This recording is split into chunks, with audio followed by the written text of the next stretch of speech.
The universe is on acid? Well, something like that.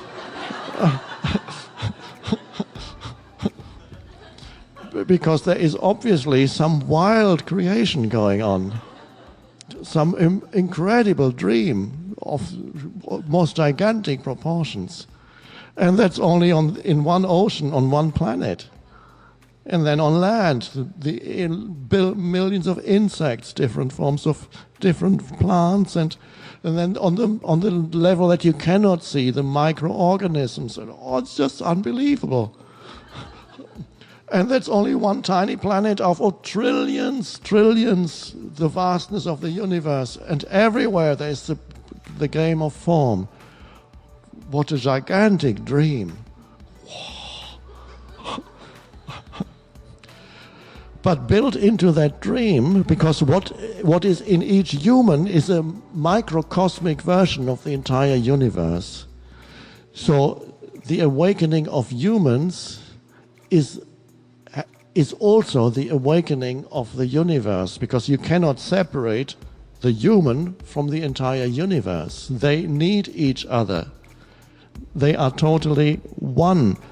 There would not even be a universe without the perceiving consciousness. It's the one consciousness that comes through humans creates the universe as perceived by humans. Other forms perceive a different universe. It's all the same, and yet it's different. The one consciousness dreaming innumerable dreams. Impossible to understand. But what we see when we look at humans, they are immersed in a kind of dream also. When you're totally identified with your reactions, and you play out the drama of your life in relationships, at work, and you go, and you get elated. Oh, it's great, I made it. And a few months later, you go down, you lost it again. Oh, it's a stage. All the world's a stage. Shakespeare saw that, and all men and women are merely players. And this is the stuff that dreams are made on. So humans can wake up out of that dreamlike existence that they are otherwise immersed in, where there is no sense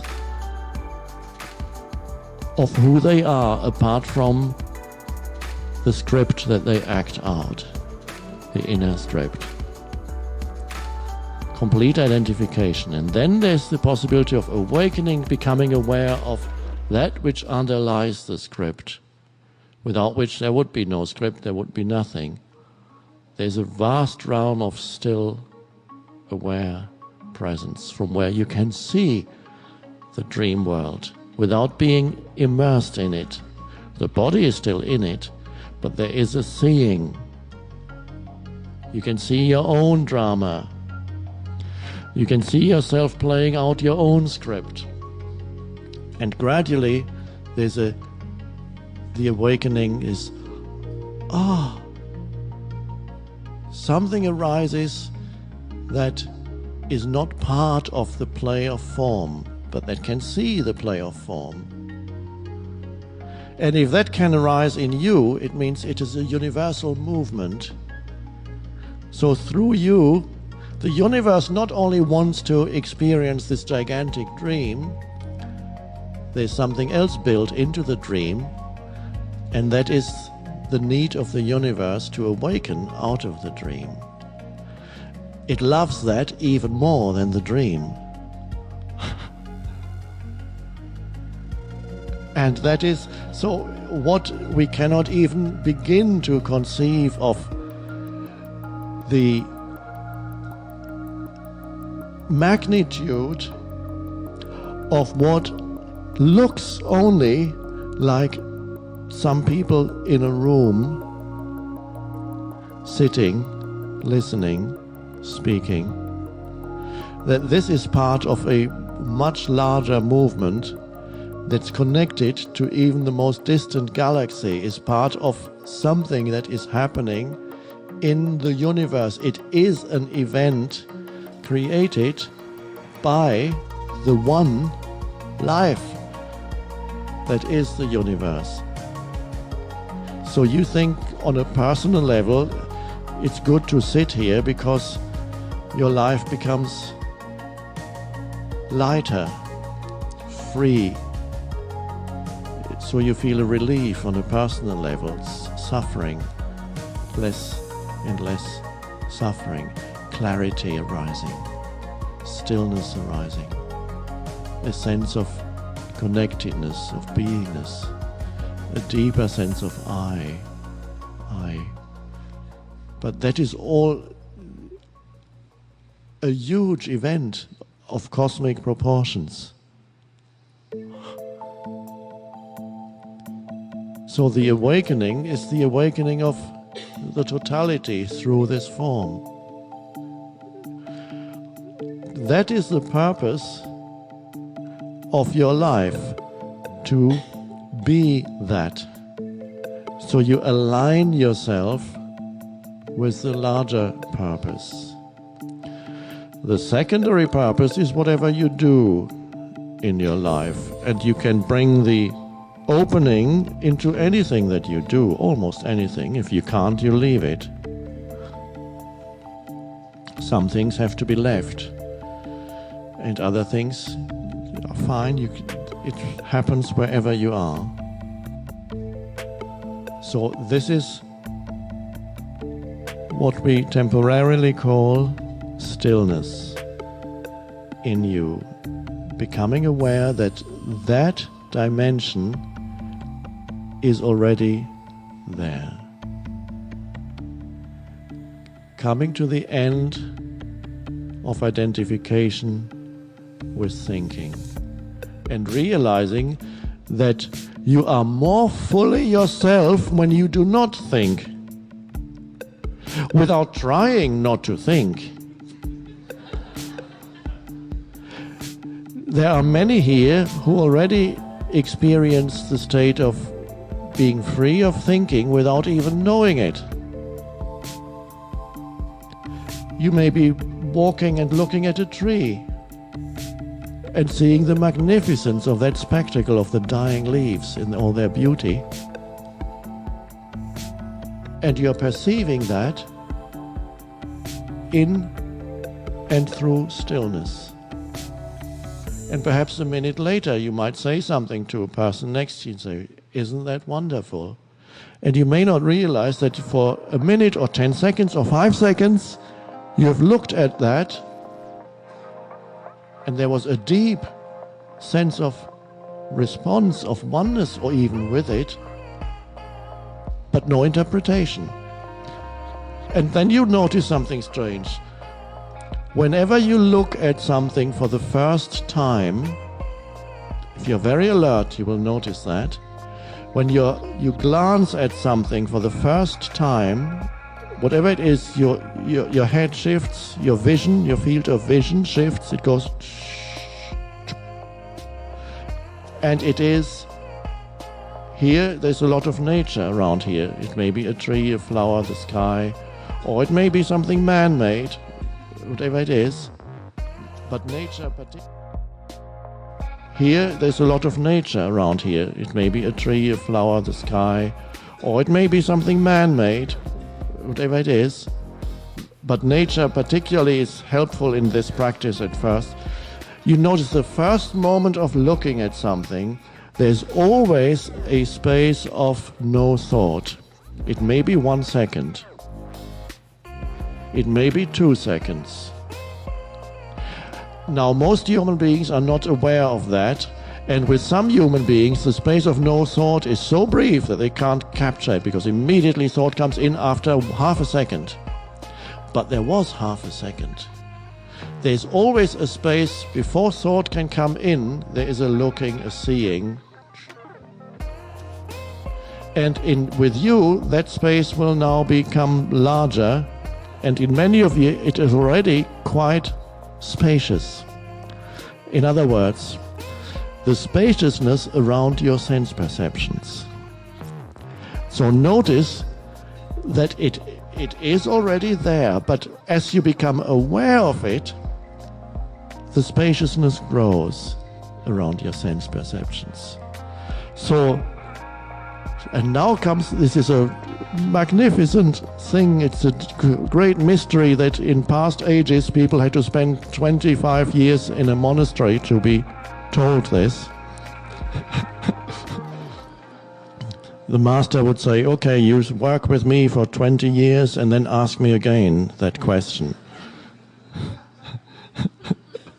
But now things are speeding up. We haven't got that much time.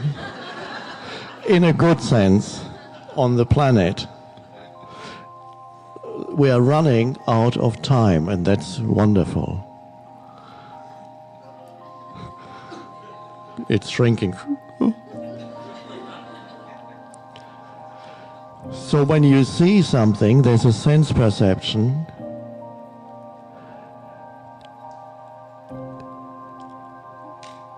Can you be aware both of what arises in your sense perception, what you are looking at, or it may be listening? And can you be aware of the awareness, which is the stillness, in which that sense perception happens? And that stillness, that awareness is, one could say, the space around it. So there is a spacious field and there's a sense perception, and you are not interpreting what you see for a while. There's no need. There's a deep knowing, but there's no interpretation. There's not conceptual knowing. Not that you've lost your ability to have concepts, but when you need them, they'll be there. Words, concepts, thoughts. But you are no longer compulsively trapped in concepts. You are exiting a conceptualized reality. Oh, that is the awakening. You are stepping out of inhabiting a totally conceptualized universe, which is mental conditioning. Everything is called something, interpreted, labeled, named. And so a great freedom arises of perceiving through the unconditioned consciousness. And this is, you are here to experience that and to see that it is already, that movement is already happening in you, that freeing yourself from compulsive conceptualization is already happening. And it is happening when you look at a tree or a flower or another human being and it enters your field of vision, and in that moment there's pure perception and no labeling it in any way. Just a field of stillness. And it may be that it's only there for a few seconds, but see if you can capture that space. And that's not perhaps a very good way of saying it, because you cannot capture stillness. It's see if you can be attentive and see if you can notice that. And that noticing is vital, because as you notice the stillness in which your perception happens, the space or the stillness expands. So as you perceive things, you are now inhabiting two dimensions. One is the dimension of form, which is all around you, continuously fluctuating. And they may be outer forms or they may be inner forms, as emotions, thoughts. And the other dimension is the dimension of the formless, consciousness, pure awareness. The other is the dimension of the object consciousness, things. So you inhabit the dimension of the manifested without being lost in it.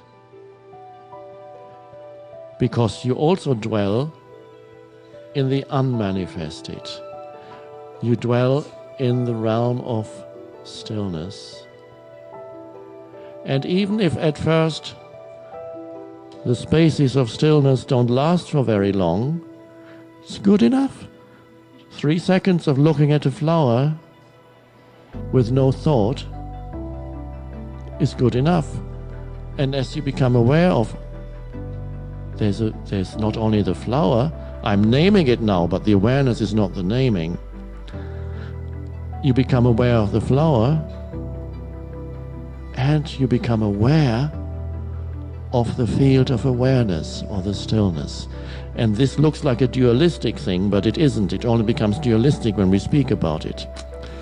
When you speak about becoming aware of awareness, it looks like two things. Aware of awareness. But that's only because we are using language which has a subject and an object in a sentence. What is really happening is self-awareness. You're becoming aware. Awareness is becoming aware of itself. So that is the dimension, and it's hard to talk about that. And in a way, the author of the Tao Te Ching is right when he says at the beginning of this book of wisdom, the Tao Te Ching, if you can speak about it, that's not it. So it's not, the words have to be seen as for what they are, just pointers. So this is a beautiful practice here. Walk around, wherever you are, sit, stand, lie, walk. Be aware of yourself as the aware presence, as the stillness in which everything is seen and heard. And so you become like a little child. It's not for nothing that Jesus said, you must become as little children if you want to enter the kingdom of heaven. Now what he is pointing to, and he's not saying exactly that, it's always just an approximation. It does not mean you return to that state, because there's only that quality that a little child has in whom the conceptual reality has not yet developed. And when that little child in whom the accumulation of words and concepts in the mind has not happened yet, that little child looks at the universe, and you sometimes can see it when you see a 1-year-old, 1.5, before language takes possession of their minds. The way they look is thoughtless awareness.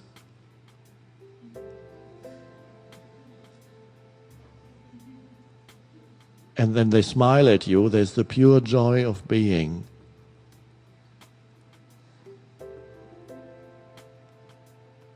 And you can see that that which shines through is magnificent.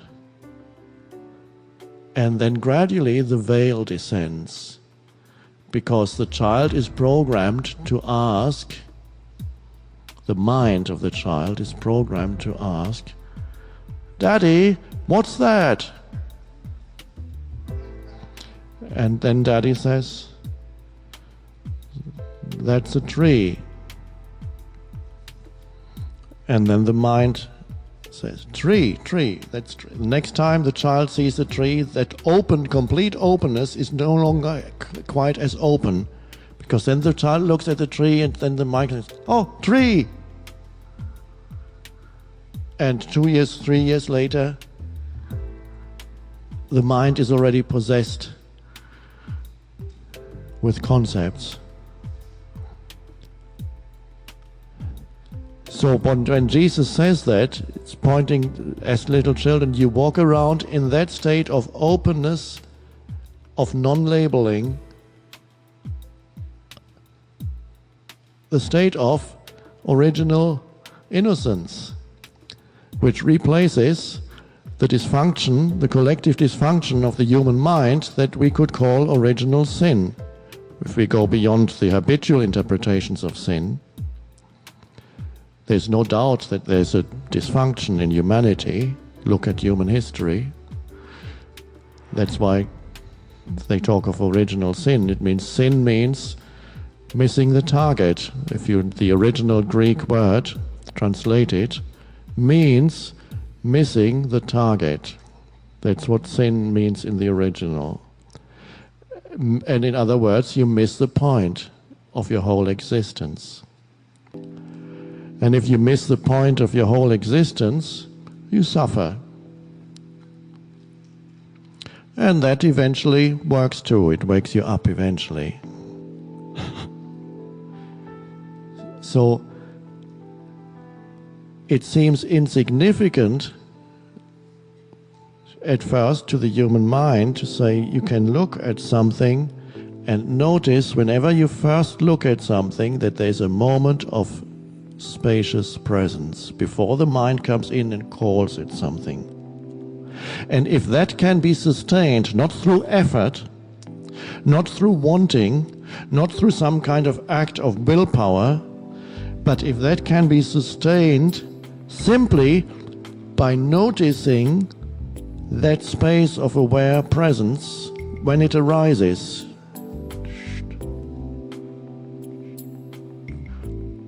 And then even as a human being comes into your field of vision, walks in through the door, appears in front of you, you look, and there's a moment of non-labeling. Let's say it's somebody you have never met before, comes, and you look, and there's not a single thought in your head for perhaps 5 seconds. But if you notice that in the first moment there's just there's a field of awareness in which the perception happens before the labeling comes in, you may find that it expands, and you could still be in the state of just looking a minute later. And you can even talk, and every time a sentence has come to an end, you re-enter the state of spacious awareness. A word has been uttered, and you're back in space. And then your words have a different quality too, because now they come out of that dimension. They have an aliveness. They will touch the other human being. What you say has the essence of that freshness of being. Not the old stuff that otherwise is your mind. You're telling them, a minute later after meeting a person, you tell them the old story of me. So what do you do for a living? Well, blah, blah, blah, blah. You can talk about that also, and then step back, knowing that's not who you are. So who are you? You are the stillness. That's where your true sense of I am comes from. Of beingness. So this is the opportunity as you sit here to be in that state. You don't really need to think as you sit here.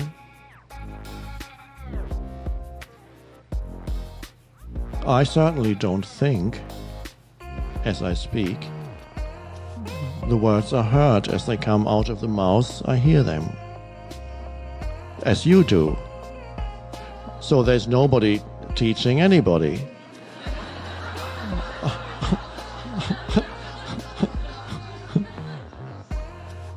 Do I know more than you? No, of course not. Probably less than most of you. What I know is the realm of stillness. stillness. And that's not anybody's personal achievement, because everybody has that as their essence. So what I know is your essence. That's why it's nice to sit with me, because otherwise, why would anybody come? What you enjoy most is to be with yourself, but in the true sense, not the mind-made self, the deepest self. Now, ultimately, you don't have to go anywhere. This is just a temporary stage in the evolution of humanity where you have to travel somewhere to be with yourself.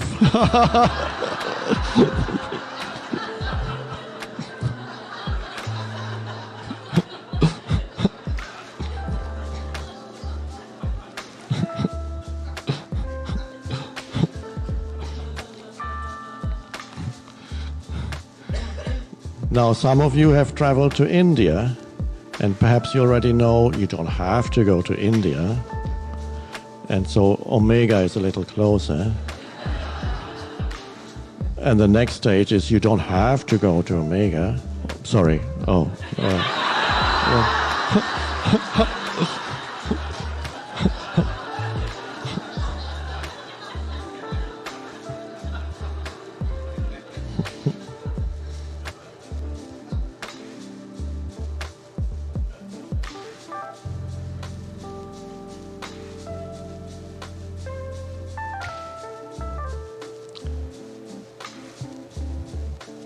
You may go for the enjoyment. I sometimes enjoy listening to spiritual teachers who may be using different words, and yet the truth is there, and it's a wonderful, deep joy in hearing it in a slightly different form.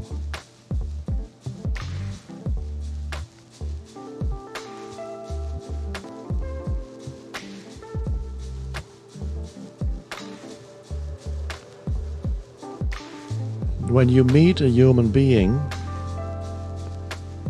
and don't label them, or if that is not yet possible, at least not for more than a few seconds, and then compulsive labels come into your mind, what you can do, however, is to recognize the labels that come into your mind as just that.